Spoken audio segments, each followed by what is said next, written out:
morning everyone. My name is Sanita Kumari and I'm a teacher of agriculture pharmacy and human welfare and research economics. ठीक है, so हमारा topic है urinary system. तो last class में मैंने urinary system का introduction बता दिया था, कौन से पार्ट्स होते हैं वो मैंने बता दिए. तो आज हम लोग पढ़ेंगे नेफ्रॉन के बारे में. सो मैंने बताया था नेफ्रॉन क्या होता है. It is the structure and functional unit of kidney. ठीक है, ये क्या होता है किडनी के स्ट्रक्चर एंड फंक्शन हम लोग उसको बोलते हैं. ठीक है, विदाउट नेफ्रॉन किडनी का कोई काम नहीं है ना, क्योंकि जो भी फिल्ट्रेशंस होते हैं किडनी में, जिनका भी जितना भी प्रोसेस होता है वो सब कौन करता है, नेफ्रॉन करता है. ठीक है, तो यहाँ पे मैंने नेफ्रॉन का डायग्राम बनाया है, तो आप देख सकते हैं. सबसे पहले क्या है, कहाँ से स्टार्ट होता है, ये जो राउंड आप देख रहे हैं, ठीक है, इसको क्या बोलते हैं, ग्लोमेरुलस.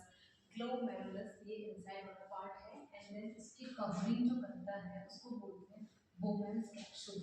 ठीक है, बोमेन्स कैप्सूल ये ऊपर वाला लेयर हो जाएगा एंड देन अंदर का जो लेयर है उसको बोलते हैं ग्लोमेरुलस. ठीक है, ग्लोमेरुलस से ही अपना जितने भी फिल्ट्रेशंस होते हैं फ्लूइड के वो कहाँ से होते हैं, ग्लोमेरुलस से होते हैं. ठीक है, देन आफ्टर दैट वो स्ट्रेंथ आगे की तरफ फॉरवर्ड होते ही ये जो टर्निंग पार्ट है इसको बोलते हैं प्रॉक्सिमल ट्यूबल. ठीक है, ये जो टर्निंग है आगे की तरफ से लेंथ है उसको बोलते हैं प्रॉक्सिमल ट्यूबल. सबसे पहले glomerulus, then Bowman's capsule and then proximal tubules and then वो आगे फॉरवर्ड होके इसको बोलते हैं कॉर्टेक्स. ठीक है, कॉर्टेक्स, देन कॉर्टेक्स अपना किसी जुड़ा होता है मेडुला से जुड़ा होता है. ठीक है, मेडुला एंड देन अपन ये जो यू करके जो पार्ट दिखता है ना, जो कर्व यू ऐसे यू करके जो बना होगा है ना, उसको बोलेंगे लूप ऑफ हेनरी. ठीक है, लूप ऑफ हेनरी जो मैंने आपको लास्ट क्लास में बताया था लूप ऑफ हेनरी के बारे में. ये क्या करता है, ये रीअब्जॉर्प्शन का काम करता है. ठीक है, या तो रीअब्जॉर्प्शन या अगर एक्सेस में कोई फ्लूइड प्रेजेंट है तो उसको बाहर निकालने का काम करता है. ठीक है, एंड देन ये आगे फॉरवर्ड ये जो टर्निंग पार्ट है इसको बोलते हैं डिस्टल. ये ठीक है, डिस्टल के बाद आता है लास्ट में ये जो आपको ये दिख रहा है डक्ट दिख रहा है इसको बोलते हैं कलेक्टिंग डक्ट. ठीक है, ये कलेक्टिंग डक्ट क्या होता है वो मैं अभी आपको धीरे धीरे समझाऊंगी. ठीक है, अब पहले उससे पहले आप देख लीजिए कि जो फिल्ट्रेशंस होती है, जो मैंने बताया था कि अपनी किडनी में फिल्ट्रेशंस होते हैं जो कौन करवाता है, नेफ्रॉन करवाता है. ठीक है, और नेफ्रॉन का डायग्राम कुछ इस तरीके से है. अब नेफ्रॉन में जो फिल्ट्रेशंस होते हैं उनका तीन टाइप्स में है. ठीक है, जैसे मैंने बताया तीन टाइप्स के फिल्ट्रेशन होता है. सबसे पहला है अल्ट्रा फिल्ट्रेशन, उसको हम लोग ग्लोमेरुलर फिल्ट्रेशन भी बोलते हैं. ठीक है, अल्ट्रा फिल्ट्रेशन और ग्लोमेरुलर फिल्ट्रेशन. दूसरा है ट्यूबुलर रीअब्जॉर्प्शन एंड तीसरा है ट्यूबुलर सिक्रेशन.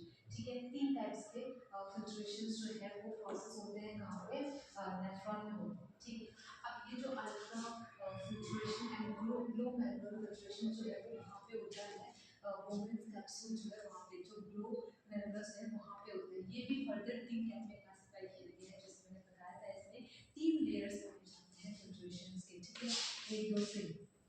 अब क्या होता है, सबसे पहले ऊपर वाले लेयर में जैसे ही फ्लूइड एंट्री करती है तो जितने भी कोर्स मटेरियल्स होंगे वो ऊपर इकट्ठे हो जाते हैं एंड देन जो फ्लूइड्स होते हैं वो नीचे आ जाते हैं एंड देन जो रेस्ट जो पार्टिकल्स होते हैं जो उनसे कोर्स पार्टिकल्स होते हैं वो यहाँ पे गैदर्ड हो जाते हैं एंड देन फ्लूइड एरिया यहाँ पे गैदर्ड है. एंड लास्ट में जो फाइन पार्टिकल्स जो बहुत छोटे छोटे फाइन पार्टिकल्स होंगे मीनिंग है ना, वो कहाँ पे लास्ट लेयर्स पे यहाँ पे गैदर्ड हो जाते हैं and then finally the fluids are excreted. ऐसे तीन राउंड जो तीन फिल्ट्रेशन प्रोसेस होते हैं लाइक अपन ने देखा होगा सीविंग मशीन होती है, शेविंग नेसेसिटीज यूज करते हैं सीव करने के लिए जो कोर्स मटेरियल्स होते हैं उनको ऊपर रखने के लिए एंड देन फाइन जो है वो नीचे नीचे धीरे धीरे जैसे सेडिमेंटेशन का प्रोसेस होता है वैसे ही प्रोसेस अपन इसमें ग्लोमेरुलस में होता है. ठीक है, कोर्स मटेरियल्स जो है वो यहाँ पे इकट्ठा होंगे, नेक्स्ट उससे जो फाइन मटेरियल्स हुए वो सेकेंड लेयर पे एंड देन लास्टली फाइन जो लास्ट सबसे छोटे जो यूनिट्स होंगे वो कहाँ पे होंगे, ये लास्ट वाला जो लेयर होता है वहाँ पे फिल्ट्रेशन हो जाता है एंड देन लास्टली जो फ्लूइड्स होते हैं वो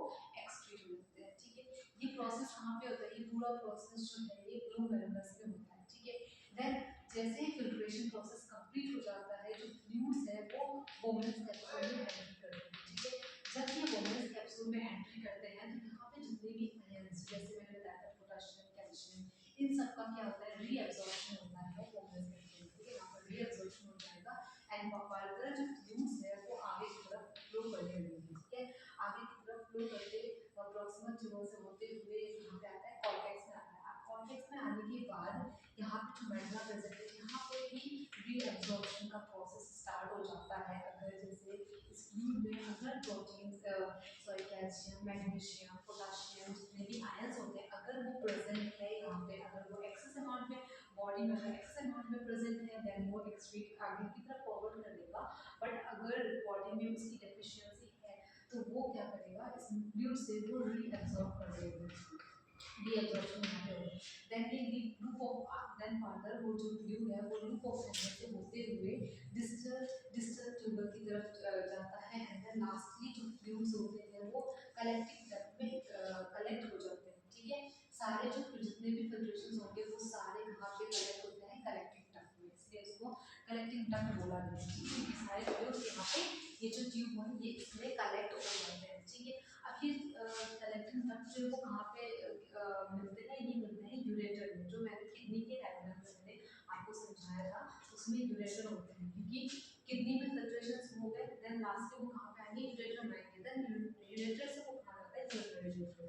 सो यहाँ पे फिल्ट्रेशंस होने के बाद ये पूरा क्रॉस करने के बाद ये जो भी ट्यूब्स हैं इन सब में रीअब्जॉर्प्शन का प्रोसेस होता है। ठीक है, रीअब्जॉर्प्शन एंड एक्सक्रीशन दोनों ही होते हैं। अगर मैंने फिर से बता रही हूँ, अगर बॉडी में किसी भी आयंस की अगर मात्रा बहुत ज़्यादा होती है तो वो क्या करेगा, एक्सक्रीट आउट कर देगा। ठीक है, इसके अलावा अगर डेफिशिएंसी होगी तो वो क्या करेगा, रीअब्सॉर्ब कर देगा, मतलब उसको वापस से कलेक्ट करके रख देगा, बाकी को एक्सक्रीट आउट कर देगा एंड लास्टली सभी कहाँ पे कलेक्ट होंगे, कलेक्टिंग डक्ट में कलेक्ट हो जाएंगे एंड सारे कलेक्टिंग डक्ट किससे कनेक्टेड होते हैं, जितने भी कलेक्टिंग डक्ट्स होंगे किडनी में नेफ्रॉन में देन वो सारे किससे कनेक्ट होंगे, यूरेटर से कनेक्ट होंगे। ठीक है, देन वैसे यूरेटर से कनेक्ट होने के बाद यूरेटर कहाँ पे मिलता है, यूरेटर मिलेगा आपको यूरिनरी ब्लैडर। ठीक है, जैसे मैंने बताया था यूरिनरी ब्लैडर का किडनी का डायग्राम मैं दिखाती हूँ।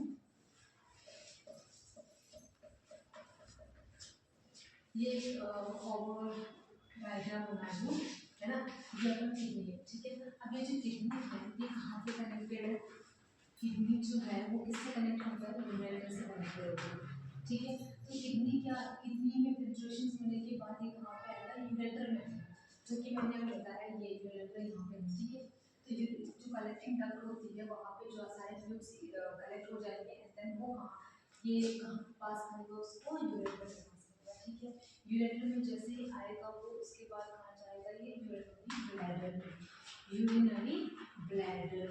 ठीक है, urinary bladder, then urinary bladder में आने के बाद लास्ट में कहाँ आएगा, ये यूरेथ्रा, यूरेथ्रा, यूरेथ्रा से होते हुए ये पास एक्सक्रीट आउट हो जाएगा। ठीक है, अब जो है अगर हम देखें तो एक मिनट में कितना फ्लूइड जो है वो एक्सक्रीट आउट होता है, तो 125 ml पर मिनट।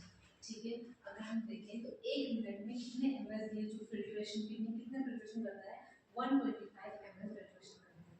ठीक है, इसके अलावा अगर हम 24 आवर्स में अगर हम देखते हैं तो कितना करता है, 180 लीटर्स करता है 24 आवर्स में। ठीक है, और एक मिनट में 125 ml पर मिनट है एंड अगर हम 24 घंटे में अगर हम देखें तो कितने लीटर्स फ्लूइड को फिल्ट्रेशन करवाता है, तो वो है 180 लीटर्स। ठीक है, अगर हम फिर से देखें तो अपने प्लाज्मा में प्लाज्मा कितना प्रेजेंट होता है, उसमें 3 लीटर्स ना आफ्टर दैट 180 आप जो कहते हैं, तो वो क्योंकि अपने बॉडी में ब्लड फ्लूइड जो है वो सर्कुलेशन होता है, उसका सर्कुलेशन होता रहता है। ठीक है, तो वही जो ब्लड में सर्कुलेशन होता है वो टोटल अगर हम देखते हैं 24 आवर्स में तो कितना होता है, 180 लीटर्स होता है। ये बताता है कि किडनी में कितने कैपेसिटी है फ्लूइड को फिल्ट्रेशन करवाने की, तो 180 लीटर। ठीक है, अब दूसरा जो पॉइंट है वो क्या है, ट्यूबुलर रीअब्जॉर्प्शन।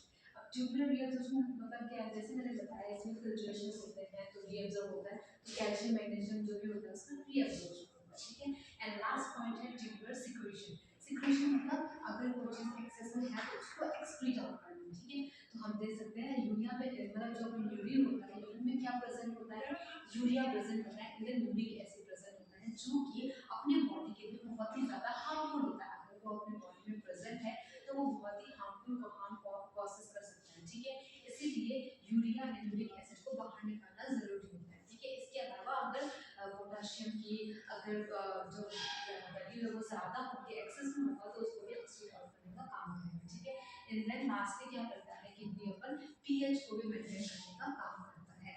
तो ये था अपन नेफ्रॉन के बारे में